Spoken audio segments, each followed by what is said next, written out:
On New Year's Day, 2023, a routine night of family life in Cohasset, Massachusetts, unraveled into one of the most baffling and closely watched disappearances in recent American true crime memory.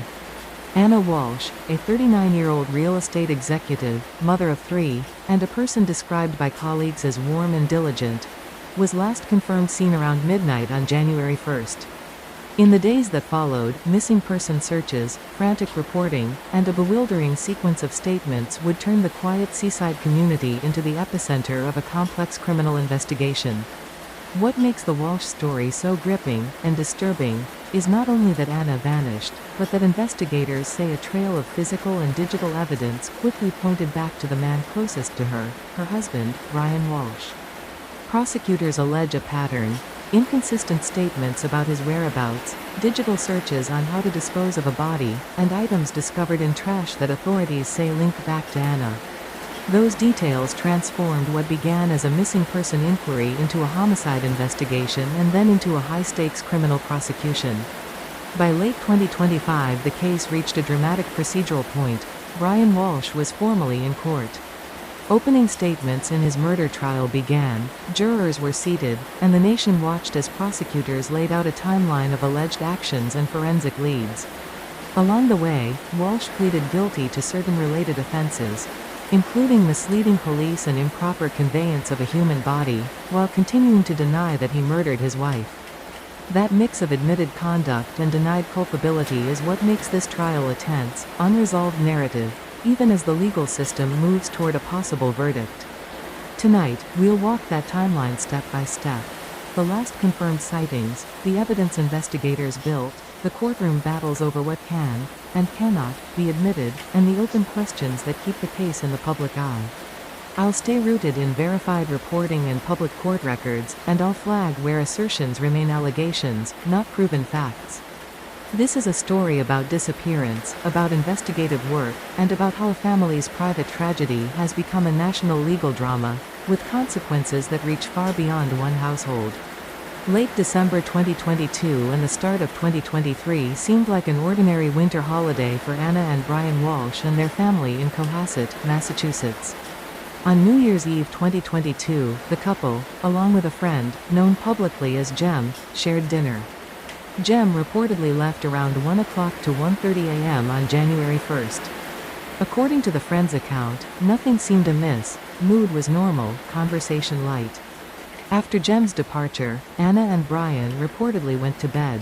But in the very first hours of January 1st, 2023, sometime between 4 o'clock and 6 a.m., Ana was last seen. Prosecutors say the last confirmed sighting came when Jem left and saw her at the house. According to Brian, Ana told him she was heading to Washington, D.C. She claimed there was a work emergency and she planned to fly out that morning. He said she left the house via rideshare, Uber or Lyft. However, investigators found no record of any rideshare pickup, and there was no confirmation she ever boarded a flight. Meanwhile, her credit cards and bank cards had no activity after that date. On January 4th, concern escalated when Ana failed to show up for work. Her employer reported her missing, and police launched what first was a missing person investigation. Between January 1st and January 8th, police examined every detail reported by Brian, including his whereabouts. On January 2nd, prosecutors say Brian visited a hardware store, allegedly wearing gloves and a mask, and purchased cleaning supplies totaling about $450, tarps, gloves, mops, a hatchet, and other items that would later become central to the case. Meanwhile, in the hours after his wife's disappearance, Brian was reportedly making a series of troubling internet searches using his son's iPad. Searches included phrases like, "How long before a body starts to smell?" "How to dispose of a body?" "10 ways to dispose of a dead body," and "Hacksaw best tool to dismember." Prosecutors view these searches as evidence suggesting post-disappearance planning. By January 8th, police arrested Brian. Initially for misleading investigators, during a search of the Walshe home and trash transfer stations, law enforcement recovered items including a damaged knife and blood-stained materials, as well as several discarded trash bags whose contents included items belonging to Ana, her purse, boots, a COVID-19 vaccination card, and possible cutting tools. Investigators say these discoveries escalated the case from a missing person inquiry to a homicide investigation. As of this moment, Ana Walshe's body has never been recovered, and many of the last confirmed facts remain hauntingly unresolved. But the evidence collected in this early window would become the foundation of what prosecutors describe as a murder case built on digital footprints, surveillance trails, physical evidence, and the inconsistencies in Brian's explanations. As January 2023 unfolded, the investigation into Ana Walshe's disappearance shifted rapidly from a search operation into a complex legal confrontation. What began with officers conducting welfare checks and basic interviews soon escalated into a high-stakes criminal case, shaped by forensic testing, courtroom filings, and intense media scrutiny. In the early days, investigators focused on establishing Ana's movements. They checked airline records, ride-share logs, phone data, and surveillance cameras along the route she would have taken to the airport. None of these sources verified Brian's claim that she left for Washington, D.C. Detectives later testified that this was a turning point. When a missing person story contains a timeline that cannot be supported by external data, investigators begin to consider whether the disappearance may involve foul play. By mid-January, prosecutors filed their first charges, accusing Brian Walshe of misleading police.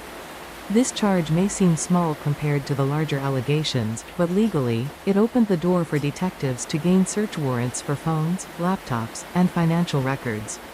Prosecutors argued that the misleading statements slowed the investigation at a critical time, particularly when search conditions and time-sensitive evidence were at stake. From that point forward, the case moved increasingly into the courtroom. Prosecutors began revealing certain pieces of evidence in open hearings: the internet searches, the trash bag recoveries, and the surveillance inconsistencies. These disclosures were strategic. A prosecutor must show a judge that there is enough probable cause to support additional charges or to justify holding a suspect. Each court appearance became a preview of how the state intended to build a narrative for trial. The defense, meanwhile, maintained that the case was entirely circumstantial. They argued that many items found in the trash could not be definitively tied to Brian. They questioned the interpretation of the internet searches. And they emphasized that without a recovered body, the prosecution's theory required jurors to rely on inference, not direct physical evidence. This dynamic, prosecutors laying out a detailed timeline, and the defense working to break the chain link by link, is what shaped the early courtroom battles. Through 2024 and 2025, hearings continued as both sides fought over what evidence should be allowed at trial. Arguments over digital forensics, expert witnesses, and forensic testing procedures became routine. Determining which pieces of evidence the jury may hear is often as important as the evidence itself, and in a circumstantial case, every ruling can shift the entire trajectory. By late 2025, the court finally prepared to begin a full jury trial, a turning point in a case that had begun nearly 3 years earlier. And as the first witnesses were called and the opening statements delivered, one thing became clear: this was not going to be a fast or simple trial. Instead, it would be a deliberate, detail-heavy narrative in which every minute and every movement in those early January hours mattered. By the time Brian Walshe's trial moved forward in late 2025, prosecutors had laid out a detailed reconstruction of their theory regarding Ana Walshe's disappearance. Rather than relying on a single dramatic moment, the prosecution focused on a pattern of actions, digital footprints, and inconsistencies in statements that, collectively, suggested deliberate concealment. Central to the prosecution's argument were the internet searches conducted immediately after Ana was last seen. Investigators documented multiple searches on how to dispose of a body, how long a body takes to decompose, and the tools required for such an act. Prosecutors framed these searches as intentional and as evidence that Brian had considered ways to hide his wife's disappearance. While searches alone do not prove guilt, combined with other evidence, they became a cornerstone of the case. Next, prosecutors emphasized the trash bag recoveries. Discarded items included Ana's personal belongings, some damaged or contaminated, and tools linked to cleaning and possible concealment. Investigators argued that the disposal of these items was intentional and that it showed premeditation or at least awareness that Ana was missing and that authorities could be misled. The evidence from trash, when paired with surveillance and credit card activity, created a timeline the prosecution could present to the jury, showing actions consistent with planning. The prosecution also highlighted inconsistent statements and timelines. Brian initially told police that Ana left voluntarily for work, then later gave differing accounts regarding her destination, method of travel, and whereabouts. Prosecutors argued these discrepancies were not innocent confusion but evidence of conscious deception. Coupled with surveillance footage contradicting parts of his narrative, they presented a picture of someone attempting to mislead investigators during critical early hours. Additionally, the prosecution pointed to physical evidence in and around the Walshe home, including traces found in certain discarded bags and the presence of tools consistent with other purchased items. While no body was recovered, prosecutors argued that this combination of digital evidence, physical evidence, and behavioral patterns provided a compelling case that Ana Walshe's disappearance involved criminal conduct, rather than an accidental or voluntary absence. Throughout this section of the trial, the message from the prosecution was clear. The case was not built on speculation but on patterns, timing, and documented actions. By methodically presenting each piece of evidence, they aimed to show the jury how the disappearance unfolded and why, according to their view, the evidence pointed toward culpability. As the prosecution presented its timeline and supporting evidence, the defense team worked to counter each allegation, emphasizing the absence of direct evidence and highlighting gaps in the narrative.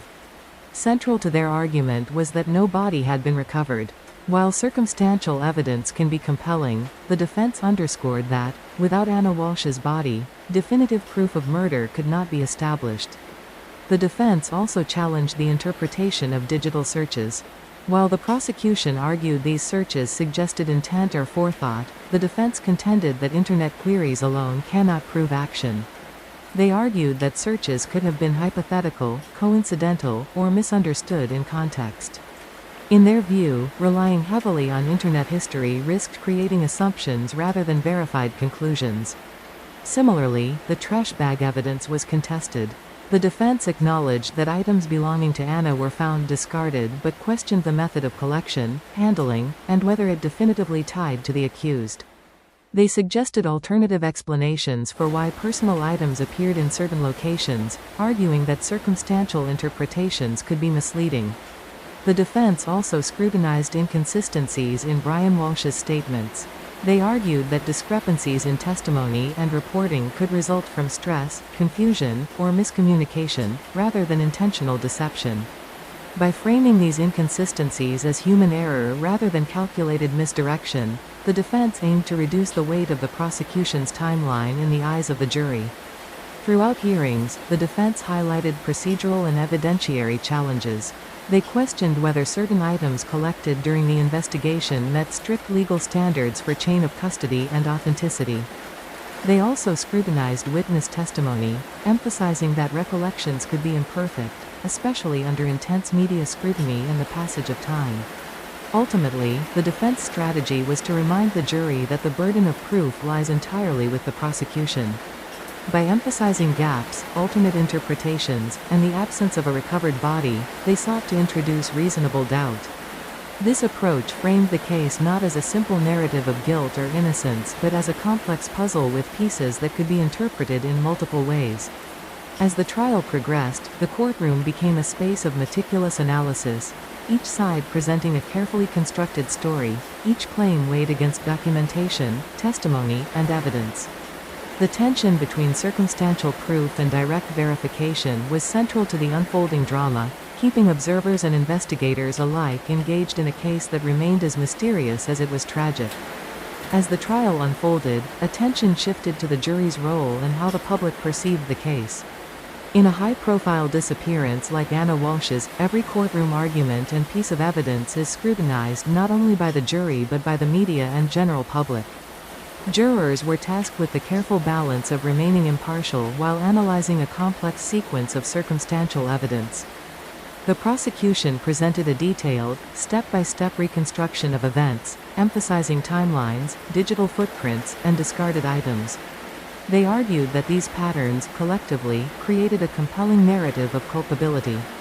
For jurors, the challenge was to assess how much weight each element carried. Circumstantial evidence, while persuasive, requires careful consideration. The jury had to determine whether the alleged behaviors, taken together, proved the charged offense beyond a reasonable doubt, a standard that is deliberately high in the legal system. Meanwhile, public reaction was intense. Social media platforms, news comment sections, and local forums lit up with discussions, theories, and speculations. Many viewers expressed shock over the alleged internet searches and discarded items, while others emphasized the importance of waiting for the court to establish facts. This duality, public fascination and the need for patience, mirrored the tension in the courtroom, highlighting the challenge of separating verified information from speculation. Family and friends also maintained a visible presence. Statements from Ana's loved ones stressed their hope for truth and closure, without drawing premature conclusions about guilt. This human element underscored the stakes. Beyond digital searches, discarded items, and conflicting statements, the trial represented a search for answers to a personal and deeply emotional loss. Legal experts consulted in news reports noted that the jury's deliberation would involve assessing not just individual actions but patterns of behavior over time. Each piece of evidence, from trash recoveries to surveillance gaps, had to be viewed in context, considering alternative explanations and human error. The judge instructed jurors repeatedly on the importance of focusing on proven facts, not media narratives or public sentiment. Ultimately, this section of the case illustrates how modern true crime trials are as much about human perception and interpretation as they are about forensic analysis. Jurors must navigate a complex maze of evidence, all while the public and media observe every development, creating a dual-layered scrutiny that can shape both the trial and the broader cultural conversation. One of the most pivotal elements in the Ana Walshe case was her digital footprint. Investigators approached this carefully, understanding that online activity and device records could reveal patterns that traditional evidence might miss. These digital traces included phone logs, GPS data, and interactions with rideshare apps, all closely examined to confirm or challenge the timeline provided by Brian Walshe. Forensic experts noted that Ana's phones and online accounts did not indicate any departures from her usual behavior. Bank transactions ceased abruptly after January 1, and there were no confirmed communications indicating she intended to leave town voluntarily. GPS data from her devices and her car corroborated portions of the timeline, showing that her movements ended at or near the home that morning. While these insights do not provide conclusive evidence of a crime, they offer investigators a critical foundation for reconstructing her last known location. Meanwhile, Brian Walsh's own digital footprint became central to the case. Investigators documented internet searches occurring in the hours after Ana was last seen, which included queries about decomposition, body disposal, and specific tools. These searches became key points in the prosecution's narrative, framed as demonstrating forethought or at least awareness of the circumstances surrounding Ana's disappearance. Defense attorneys, however, argued that searches alone do not indicate criminal intent, emphasizing the need for corroborating evidence. Forensic teams also analyzed trash collection and home surveillance data in parallel with digital findings. This multi-layered approach, combining online activity, location data, and physical evidence, allowed investigators to create a timeline that could be presented clearly to the court. The synergy between digital forensics and traditional investigative methods highlighted how modern investigations rely on technology as much as on witness statements or recovered items. Experts in legal reporting emphasized that digital evidence can be persuasive but is also nuanced. Context, timing, and interpretation are critical. A single search query or device ping does not tell the whole story, but when paired with other data points, it can significantly influence how jurors understand events. In Ana Walshe's case, these digital insights provided both clarity and complexity, guiding investigators and forming a substantial part of the prosecution's case. As the trial progressed, witness testimonies became one of the most scrutinized aspects of the Ana Walshe case. These statements, gathered from friends, neighbors, colleagues, and first responders, offered insight into both Ana's final hours and Brian Walsh's actions in the days following her disappearance. One of the earliest witnesses was the friend who spent time with the Walshe family on New Year's Eve. This individual provided crucial context about the household atmosphere and Ana's demeanor. According to reports, Ana appeared normal, engaged in conversation, and interacted warmly with the children. Witness accounts like this helped investigators establish that her disappearance was sudden and unexpected, countering any narrative that she left voluntarily. Neighbor testimonies also played a role. Several neighbors reported unusual activity around the Walshe home in the early days of January 2023, including movements in the driveway and trips to local trash collection areas.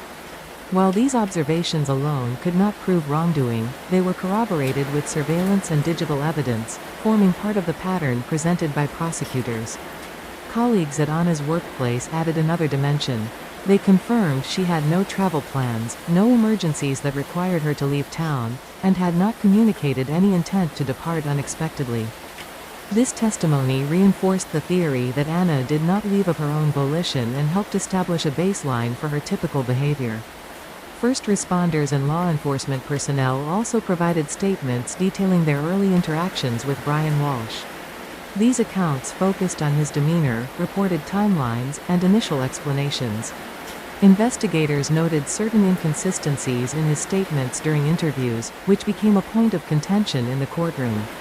Defense attorneys argued these discrepancies could result from stress or confusion, whereas the prosecution framed them as deliberate misdirection. Throughout the testimony phase, each witness contributed a small but important piece of the overall timeline. By combining first-hand observations with physical evidence and digital records, prosecutors aimed to construct a coherent narrative for the jury. Simultaneously, the defense scrutinized each statement, questioning reliability, perspective, and memory, emphasizing that human recollections are imperfect and context-dependent. This careful weaving of multiple perspectives highlighted the complexity of the case. It was not a matter of a single dramatic confession or revelation, instead, it was a mosaic of testimonies, each piece building the story, each requiring careful interpretation to understand the broader picture of what may have happened to Ana Walshe. From the earliest days of Ana Walshe's disappearance, the case drew intense media attention. Local news outlets in Massachusetts, national networks, and online news platforms all reported extensively on the unfolding events. This coverage had a dual effect. It kept the public informed, but it also added pressure on law enforcement and the judicial process to proceed methodically and transparently. Early reporting focused on the missing person angle. Headlines described Ana as a mother and professional whose sudden absence shocked friends and neighbors. Media coverage highlighted the uncertainty of her whereabouts and included calls for tips or information from anyone who might have seen her. These reports, while intended to assist in locating Ana, also shaped public perception of urgency and concern around the case. As investigators shifted the case toward criminal charges against Brian Walshe, coverage evolved. News outlets reported on the arrest, the items recovered by police, and the inconsistencies in his statements. Many articles and broadcasts emphasized that Brian was a suspect and had been charged with misleading investigators, while carefully noting that no conviction had yet been secured. This distinction was crucial in maintaining accuracy and avoiding prejudicial reporting. National attention intensified once trial preparations began. High-profile outlets began analyzing court filings, digital evidence, and surveillance footage, sometimes presenting timelines for viewers or readers to understand the sequence of events. Social media amplified this attention, with public discussions, theory sharing, and commentary on the case's details. Analysts noted that while social media engagement can be beneficial for awareness, it can also spread speculation, which may influence public perception in ways unrelated to the trial itself. The impact on the community was significant. Residents of Cohasset and surrounding towns grappled with heightened media presence, frequent interviews, and public curiosity. Family members and friends faced intense scrutiny, while investigators had to balance transparency with the integrity of the case. This dynamic created a backdrop of tension that persisted throughout pre-trial proceedings and into the jury selection process. Media coverage also influenced the broader conversation about missing person cases and domestic crime. News stories often included expert commentary on investigative procedures, digital forensics, and the challenges of proving cases without a recovered body. For the public, these discussions offered insight into the complexity of modern criminal investigations and highlighted the careful work required by law enforcement and legal teams. Overall, the media's role was not merely to report events but to shape the narrative in real time, reflecting both the gravity of Ana Walshe's disappearance and the intricacies of the ensuing legal battle. By the time the Walshe case reached trial, much of the early investigation had already set the stage for a highly detailed courtroom process. The trial itself focused not only on the facts of Ana Walshe's disappearance but also on the interpretation of evidence, legal standards, and the obligations of both prosecution and defense. Opening statements provided the first opportunity for each side to frame the story. The prosecution outlined the timeline of events, emphasizing the alleged inconsistencies in Brian Walshe's statements, the digital searches conducted immediately after Ana was last seen, and the items recovered in discarded trash. Their goal was to present a clear narrative that illustrated planning, concealment, and awareness of wrongdoing, even in the absence of a recovered body. The defense, in turn, focused on reasonable doubt. They highlighted the circumstantial nature of much of the evidence, questioning the interpretation of digital searches, the chain of custody for discarded items, and the absence of direct forensic proof linking Brian Walshe to a fatal act. Defense attorneys reminded the jury that human memory and behavior can be complex and that apparent discrepancies do not automatically indicate guilt. During witness testimony, expert witnesses played a crucial role in helping jurors understand technical aspects of the case. Forensic analysts explained the significance of digital footprints and how internet searches were cataloged, while investigators detailed procedures for collecting and analyzing discarded items. Experts emphasized methodology, reliability, and context, providing jurors with the tools to evaluate the evidence critically. Both sides also debated legal admissibility. The defense challenged certain items of evidence, questioning whether they met standards for relevance, authenticity, and potential prejudice. The prosecution countered by explaining the evidentiary rules and demonstrating how the items formed part of a broader narrative timeline. These arguments are typical in complex cases and ensure that jurors are only considering information deemed legally appropriate. Cross-examinations were pivotal. Each side tested the credibility and interpretation of witnesses, probing the limitations of recollection, potential bias, and accuracy. This process highlighted the nuanced nature of the trial. Jurors were asked to weigh not just facts but context, intent, and reliability. By carefully presenting evidence and legal arguments, both the prosecution and defense sought to guide the jury toward a conclusion, while the broader public observed a methodical demonstration of how modern criminal trials unfold. The stage was set for deliberations that would ultimately determine the outcome of one of Massachusetts' most closely watched criminal cases in recent years. After weeks of testimony, expert analysis, and legal arguments, the case transitioned to jury deliberation. In high-profile trials like the Ana Walshe case, the deliberation process is critical, as jurors must weigh complex evidence and carefully assess credibility, timelines, and motives. Unlike courtroom theatrics, this stage is deliberate and procedural, with jurors sequestered or guided to focus solely on the facts presented in court. Jurors were tasked with evaluating circumstantial evidence. While no direct forensic proof of Ana's fate existed, the prosecution presented a pattern-based narrative: digital searches, discarded personal items, inconsistent statements, and surveillance gaps. Each juror had to determine whether these patterns met the legal standard of beyond a reasonable doubt. This process requires careful consideration of both the reliability of each piece of evidence and how it fits into the broader story. Several key questions guided deliberation. First, could Brian Walshe's actions be reasonably explained without criminal intent? The defense argued that apparent inconsistencies were human error, stress-induced confusion, or coincidence, and jurors had to weigh this perspective against the prosecution's timeline. Second, could the discarded items and digital activity be definitively linked to wrongdoing, or did they merely suggest unusual behavior without proving guilt? Jurors examined each item and testimony for credibility and context. The deliberation also involved evaluating witness reliability.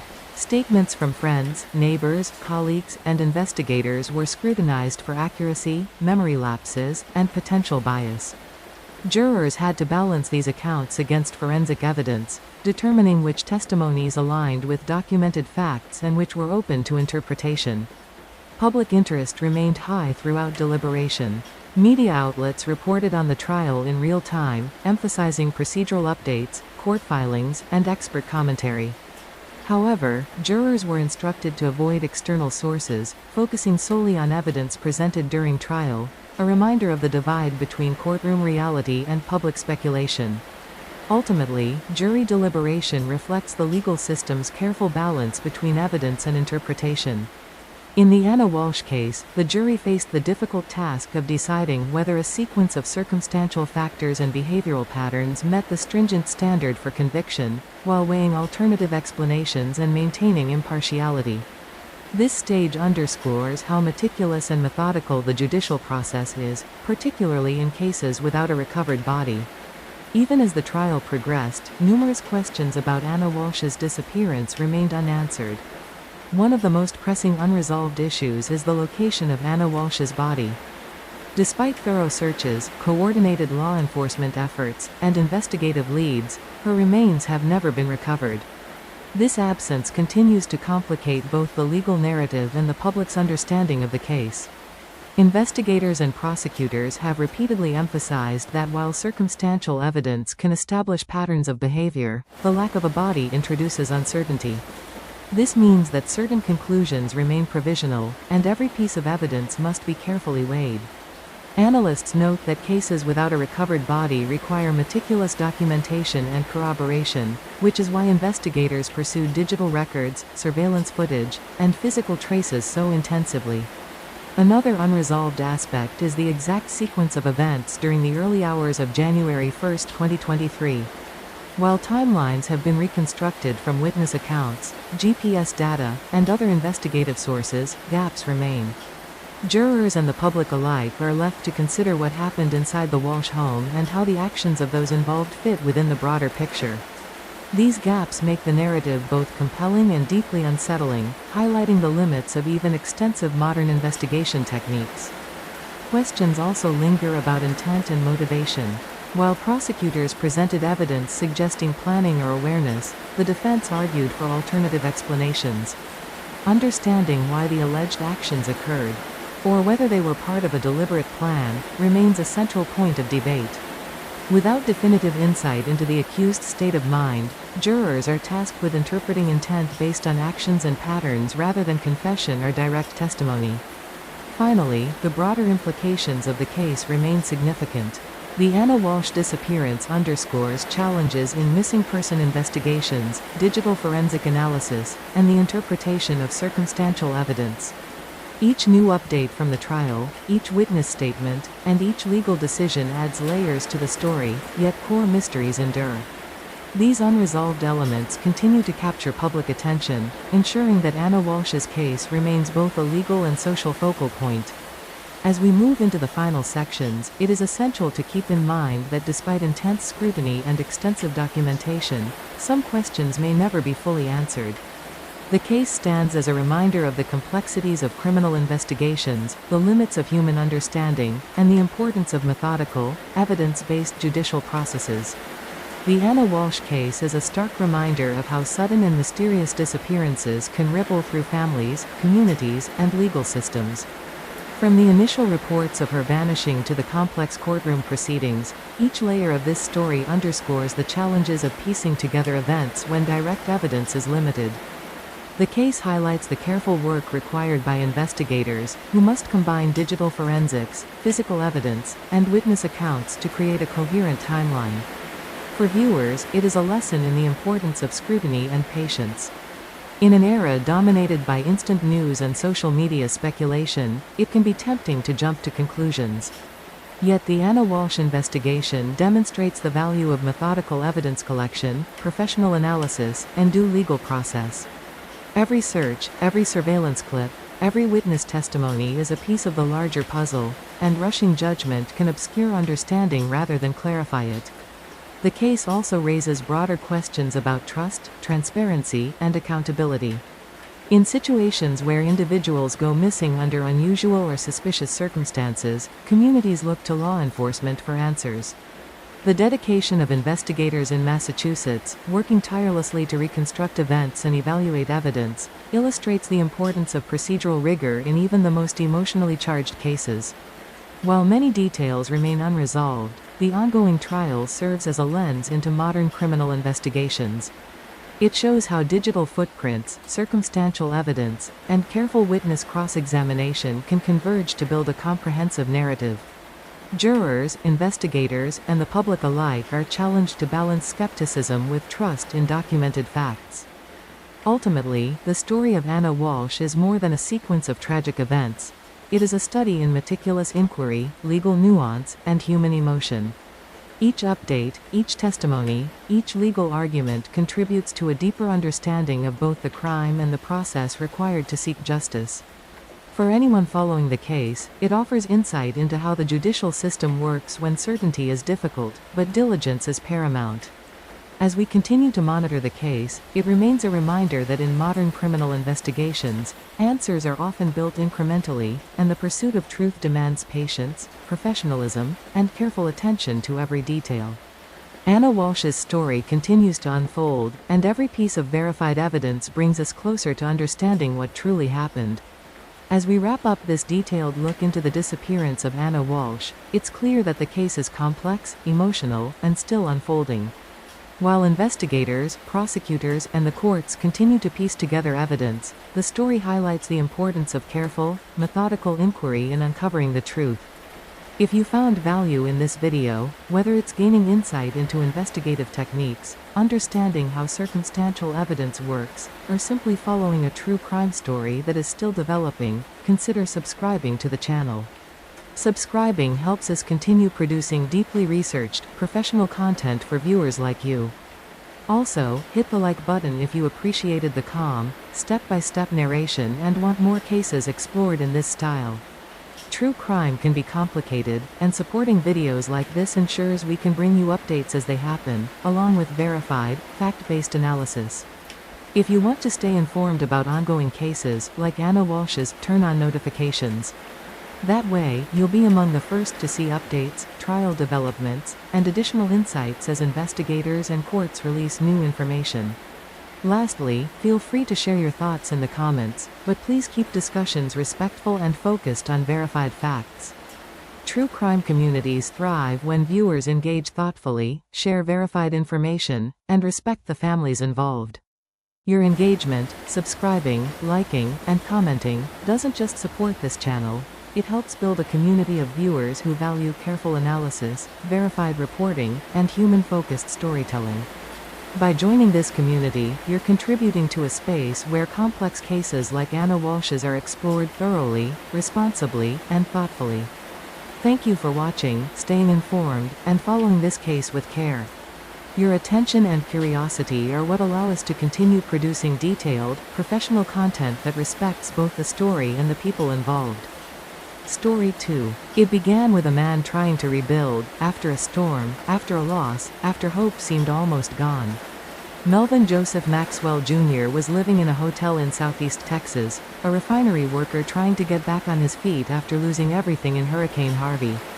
On a chilly January day in 2018, that fragile stability cracked. Maxwell was found dead in his hotel room on January 4, 2018, stabbed, alone, in what first looked like a tragic, senseless act of violence. For years, the case lingered in police records and hearts but flew under the wider spotlight.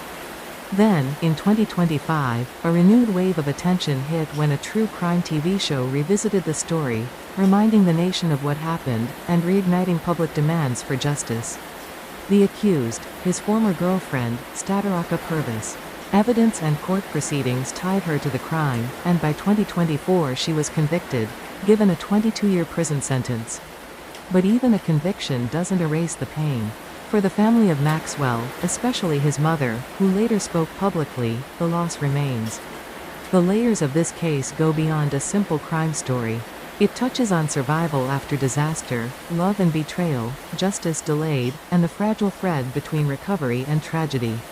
So tonight, if you're here to listen, to learn, or to remember, I'll walk you through what's known, who Melvin Maxwell Jr. was, what we know about the night he died, how investigators built their case, and why this story, even after conviction, still resonates. Get comfortable, dim the lights, because some stories don't end with a verdict.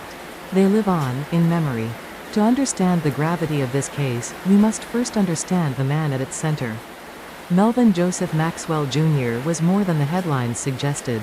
He was a father, a son, and a man trying to rebuild his life after personal and financial setbacks. A refinery worker in southeast Texas, he had endured the devastation of Hurricane Harvey, losing property and facing the uncertainty of starting over. Friends described Maxwell as resilient and hardworking, someone who never gave up despite setbacks. He had plans to stabilize his finances and regain independence, even moving into a hotel temporarily while finding long-term housing. Those who knew him recall a warm personality, the kind that quietly supported others while quietly struggling himself. In the weeks before his death, Maxwell's routine was consistent. He went to work early, kept in touch with family, and tried to maintain a semblance of normalcy. But there were undercurrents in his personal life, a complicated romantic relationship with Stadaraka Purvis, the woman later convicted of his murder. According to court records, their interactions were intense and sometimes volatile, creating tension that, tragically, would culminate in tragedy. On January 3, 2018, Maxwell returned to his hotel room after work. Friends and family later described this as an ordinary evening.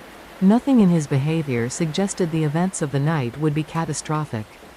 But sometime in the early hours of January 4, his life was abruptly ended. Investigators later concluded he was stabbed multiple times, an act that appeared sudden yet deliberate. The circumstances of his death prompted immediate concern and investigation, as it became clear that this was not an accident.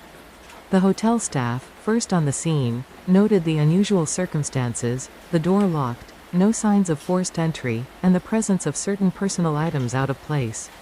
Emergency responders arrived quickly, but Maxwell was already deceased. The scene was treated with care, preserving potential evidence for what would become a long and detailed investigation. Maxwell's final days, filled with both hope and routine, underscore the suddenness of his loss. His story is not merely about crime, it is a reminder of vulnerability, the delicate balance of daily life, and how quickly circumstances can change. Understanding who Melvin Maxwell Jr. was helps contextualize the depth of this case, and why its reverberations have persisted years after the fact. The morning of January 4, 2018, began quietly in southeast Texas, but for Melvin Maxwell Jr., it marked the beginning of a tragedy that would captivate investigators and the local community alike. Hotel staff discovered Maxwell unresponsive in his room. The scene immediately raised alarm, prompting a call to emergency services. Responders arrived promptly, but it was clear that Maxwell had died from multiple stab wounds. Law enforcement quickly secured the scene, recognizing the need to preserve evidence for a potential homicide investigation. Because there were no signs of forced entry, investigators considered whether someone Maxwell knew might have been involved. This line of inquiry would prove critical in the early stages of the case. Police began by interviewing hotel staff, who reported noticing unusual behavior from visitors the night before. They mentioned hearing voices, footsteps, and intermittent movement, though no specifics could immediately link anyone to the crime. Every small observation was catalogued, as investigators understood that in homicide cases, minute details often become pivotal. The initial forensic assessment included photographing the scene, cataloging personal effects, and collecting biological evidence. Investigators also reviewed security footage from hotel cameras, which showed interactions outside the room but did not capture the act itself. Digital records, including phone activity, were flagged as crucial leads, since many modern investigations rely on electronic footprints to establish timelines. Detectives also reached out to friends and family to better understand Maxwell's personal life. Interviews revealed the complicated relationship with Stadaraka Purvis, which investigators soon recognized as central to the case. While no immediate arrests were made, early evidence and witness statements began to create a pattern, a narrative suggesting personal conflict rather than random violence. Throughout this phase, authorities maintained caution, aware that premature conclusions could compromise the investigation. Each step, from securing the room to cataloging potential evidence, followed standard homicide protocol. This careful method would later provide prosecutors with a strong foundation when presenting the case in court. The discovery of Maxwell's death, combined with the early investigative work, set the stage for what would become a deeply detailed case. It highlighted the intersection of human behavior, forensic science, and the painstaking process investigators must follow to build a reliable account of events. As investigators delved deeper into Melvin Maxwell Jr.'s death, one name quickly emerged in connection with the case: Stadaraka Purvis, Maxwell's former girlfriend. Known to have a complex and sometimes volatile relationship with Maxwell, Purvis became a central figure in the inquiry. Law enforcement approached this carefully, seeking to distinguish speculation from fact while compiling evidence that could withstand scrutiny in court. Early interviews revealed tension between Maxwell and Purvis in the weeks leading up to his death. Friends and acquaintances described arguments over money, property, and relationship dynamics. While conflict in personal relationships is common, investigators noted that the intensity and timing of these disputes coincided with the period immediately preceding Maxwell's murder. This made Purvis a key subject of interest, though authorities understood that suspicion alone would not suffice. Digital and physical evidence became critical in building the case. Police obtained cell phone records, text messages, and call logs, aiming to reconstruct interactions and potential motives. Witness statements also suggested that Purvis had knowledge of Maxwell's hotel location and schedule, which further focused investigators' attention. Surveillance footage from nearby locations was analyzed for any unusual activity or signs of movement that could connect her to the scene. Forensic examination revealed additional leads. Items in the hotel room, as well as traces discovered during evidence collection, suggested that the crime was not random. Investigators theorized that the perpetrator likely had access, knowledge, and intent, factors aligning with what they learned about Purvis's relationship with Maxwell. While this phase did not yet yield definitive proof, it laid the groundwork for building a circumstantial case that would later support prosecution arguments. Law enforcement also coordinated with local prosecutors to ensure that early evidence collection met legal standards. This meticulous documentation ensured that when charges were eventually filed, the case would be both legally sound and persuasive. In high-profile homicide cases, such attention to procedure is vital to prevent technical issues from undermining the investigation. By the end of this early phase, Stadaraka Purvis had emerged as the primary focus of law enforcement. Investigators carefully combined interviews, digital footprints, and forensic findings, preparing a structured timeline that would guide future steps. What began as a tragic discovery evolved into a detailed investigation, with the ultimate goal of answering one central question: what happened to Melvin Maxwell Jr., and who was responsible? Once Stadaraka Purvis became the primary focus of the investigation, law enforcement shifted into a methodical phase, gathering concrete evidence that could withstand scrutiny in court.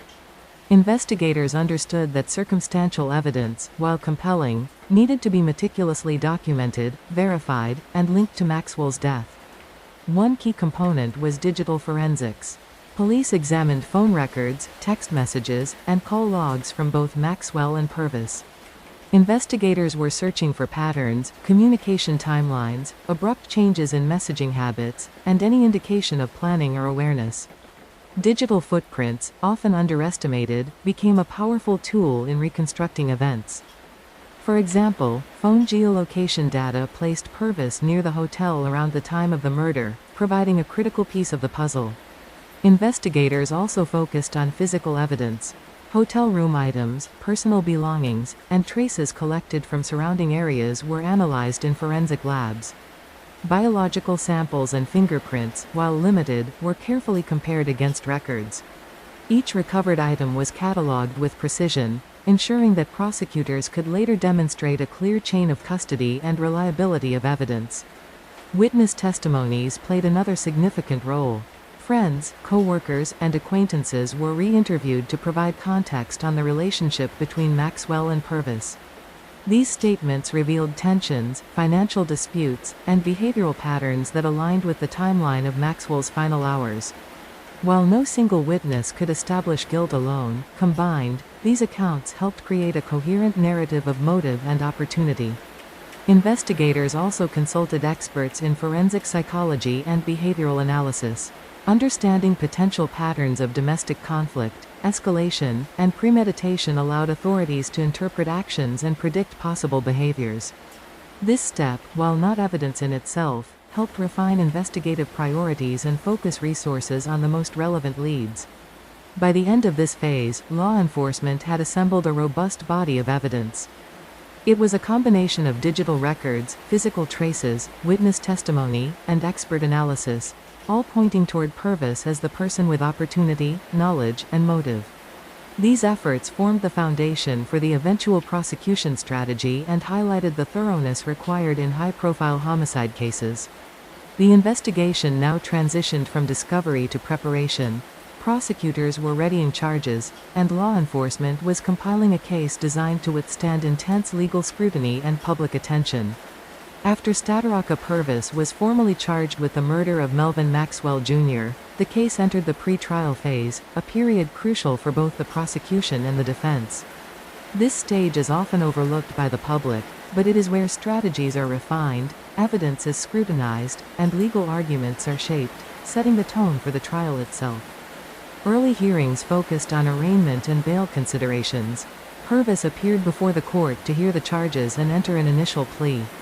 Given the severity of the alleged crime and the strength of the evidence collected, the court determined that she should remain in custody pending trial. These proceedings, though procedural, send a clear message about the seriousness of the charges and ensure the integrity of the legal process. Both sides also engaged in discovery, the process by which evidence is formally exchanged and reviewed. Prosecutors presented physical evidence, digital records, and witness statements to the defense, who in turn scrutinized these materials for inconsistencies or procedural errors. This phase ensures that both parties are fully informed and prevents surprises during the trial, which could affect fairness and credibility. Another critical element was pre-trial motions. The defense filed challenges to certain pieces of evidence, questioning whether they met legal standards for relevance, authenticity, or potential prejudice. Prosecutors countered, demonstrating the chain of custody, the methodology of forensic analysis, and the corroborating nature of multiple evidence sources. These legal maneuvers help clarify what jurors will ultimately be allowed to consider, shaping the framework of the trial. The pre-trial period also included careful witness preparation. Individuals expected to testify were briefed on court procedures, the scope of questions, and the importance of providing clear, consistent accounts. Expert witnesses, such as forensic analysts and behavioral specialists, were consulted to ensure their testimony was precise and legally admissible. Throughout this period, the case received renewed media attention. Local and national outlets reported on the charges, pre-trial proceedings, and upcoming trial dates. While the coverage kept the public informed, the court emphasized that jurors must focus solely on evidence presented during the trial, reinforcing the importance of impartiality. By the conclusion of these pre-trial proceedings, both the prosecution and defense were prepared. The stage was set for a complex, detailed trial, one that would test not only the facts of the case but also the precision of the legal system itself. The anticipation was building, as the community awaited the courtroom drama that would finally bring clarity to Melvin Maxwell Jr.'s tragic death. When the trial of Stadaraka Purvis finally commenced, the courtroom was tense. Reporters, family members, and curious onlookers filled the seats, each person acutely aware of the stakes. The trial represented more than legal proceedings, it was a community reckoning with the violent loss of Melvin Maxwell Jr. Opening statements are often the first opportunity to shape perception, and in this case, both sides approached them with precision. The prosecution aimed to lay out a clear narrative. Evidence collected during the investigation, the reconstructed timeline, and witness testimonies that suggested motive and opportunity. They emphasized how Maxwell's death was not random, but rather the result of calculated actions. Surveillance footage, phone records, and forensic analysis were highlighted as pieces that, when combined, told a coherent story pointing toward Purvis. The defense, meanwhile, sought to instill reasonable doubt. Attorneys questioned interpretations of evidence, highlighting ambiguities in timelines, potential alternative explanations, and the absence of eyewitness accounts of the act itself. The defense underscored that while circumstances appeared suspicious, suspicion alone does not meet the legal standard for conviction. They encouraged the jury to examine not only the evidence but also the context in which it existed. Jurors reacted to the opening statements with quiet attentiveness. Their task was to absorb a complex blend of digital forensics, witness testimony, and behavioral analysis, all while remaining impartial. Court observers noted subtle cues, heads nodding at certain explanations, furrowed brows at inconsistencies, and the careful note-taking that would later help the jury during deliberations. Experts were introduced early in the trial to explain technical elements. Forensic analysts detailed how items collected from the hotel were processed, while digital specialists interpreted phone records and geolocation data. Behavioral experts contextualized interactions between Maxwell and Purvis, illustrating patterns that aligned with known risk factors in domestic disputes and escalating violence. By the end of opening statements, the foundation for the trial had been established. The courtroom had been presented with two competing narratives, one of deliberate action and culpability, and one of ambiguity and caution. For viewers and jurors alike, it became clear that the trial would hinge not on a single dramatic revelation but on the meticulous assembly of evidence, testimony, and expert analysis, each piece building toward a comprehensive understanding of what happened to Melvin Maxwell Jr. As the trial progressed, the courtroom shifted into the detailed presentation of witness testimonies and key evidence, the core of any homicide case. Prosecutors carefully introduced accounts from friends, co-workers, and neighbors who had interacted with Melvin Maxwell Jr. or Stadaraka Purvis in the weeks leading up to the murder. Each testimony added nuance, revealing the dynamics of their relationship and the circumstances surrounding Maxwell's final days. Some witnesses recalled tense exchanges between Maxwell and Purvis, marked by arguments over money, living arrangements, and personal disputes. These accounts, while seemingly mundane, were essential in establishing a pattern of conflict, helping jurors contextualize the events that unfolded in the hotel room. Investigators highlighted these interactions alongside timelines and digital records to illustrate consistency across multiple sources. Digital evidence was equally pivotal. Text messages and phone call logs were carefully analyzed and presented in court, showing the frequency and timing of interactions.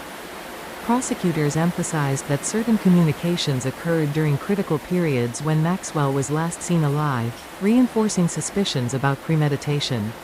Geolocation data also placed Purvis near the hotel, offering tangible links to the scene. Forensic evidence further supported the prosecution's narrative. Biological traces, fingerprints, and personal items recovered from Maxwell's hotel room were meticulously catalogued.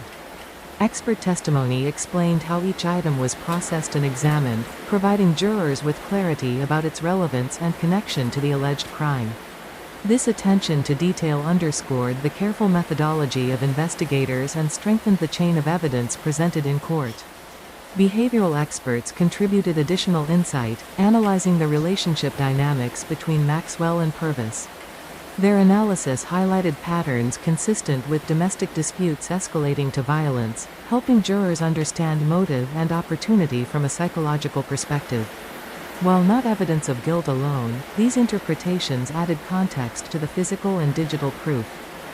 Throughout this section of the trial, jurors were exposed to a comprehensive mosaic of evidence, not a single smoking gun, but a combination of testimonies, data, and expert interpretation. Each piece reinforced the prosecution's account, while the defense continued to challenge assumptions and provide alternative explanations. By the close of these presentations, it was evident that the case would hinge on the jury's ability to evaluate the reliability, consistency, and relevance of every detail, piecing together a narrative that extended far beyond the surface of Maxwell's tragic death. After weeks of detailed testimony and evidence presentation, the trial reached closing arguments, the moment each side summarized their case for the jury. Prosecutors emphasized the consistency and weight of evidence. The phone records, geolocation data, witness statements, and forensic findings all pointed to Stadaraka Purvis as responsible for Melvin Maxwell Jr.'s death. They framed the narrative as one of deliberate action, connecting patterns of conflict to opportunity and motive. The defense reminded the jury of ambiguities and gaps in the timeline, questioning whether circumstantial evidence could definitively prove guilt beyond a reasonable doubt. They stressed the importance of impartiality and careful consideration, asking jurors to weigh every detail critically. Following these arguments, the judge provided jury instructions, outlining legal standards, definitions of first-degree murder, and how to evaluate evidence and witness credibility. The jurors were reminded to focus solely on facts presented in court, applying the law objectively. This phase marked the final opportunity for persuasion, where the meticulous work of investigators, attorneys, and experts converge, leaving the jury with the responsibility of determining the outcome of a case that had gripped the community for years. After careful deliberation, the jury reached a verdict. Stadaraka Purvis was convicted of the murder of Melvin Maxwell Jr. The courtroom reacted with quiet intensity, a mixture of relief, sorrow, and the heavy weight of justice finally served. During sentencing, the judge highlighted the deliberate nature of the crime, the impact on Maxwell's family, and the importance of accountability. Purvis received a 22-year prison sentence, reflecting both the severity of the offense and the evidence presented. While no sentence can undo the tragedy, the decision provided a measure of closure for Maxwell's loved ones and reinforced the importance of thorough investigation and legal diligence. For viewers following this case, it serves as a reminder of how justice unfolds through patient, meticulous work, from investigators documenting every detail to the courtroom evaluating evidence with care. If you found this deep dive informative, consider subscribing to the channel for more verified true crime stories delivered in a calm, detailed style. Hit like if you appreciate the careful narration, and turn on notifications to stay updated on emerging cases. Share your thoughts respectfully in the comments. Your engagement helps us continue producing high-quality, fact-checked content for curious and thoughtful viewers.